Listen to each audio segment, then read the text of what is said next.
Hey guys, welcome back to the channel. In this tech tutorial video, we're going to reveal to you how you can create a checklist inside your pages on Microsoft Loop. So let us dive into this. So guys, you will need to access the workspace inside your Microsoft Loop account. And after that, select the page inside your workspace. I will go with page number 1 just for the sake of this tutorial. Next, click into the text field here where it says just start typing and enter the command / and then checklist. It may suffice if you simply enter the first letters, as you can see, to see the checklist suggestion below. Select it. And that's going to add the first point or thought of your checklist. Give it a name, like here where it says add item, like, I don't know, item or option number 1.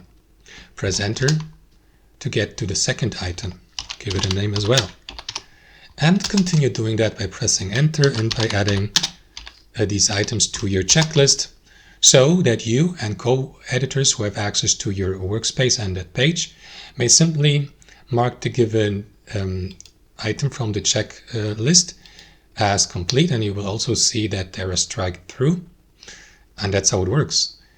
You may also use the indent by pressing tabulator on your keyboard, and that is going to move the item here to the right, and you can repeat that, for example, if you like. That's how you create a checklist on Microsoft Loop. Hope you enjoyed it, got some value from it, and we'll see you next time on our channel.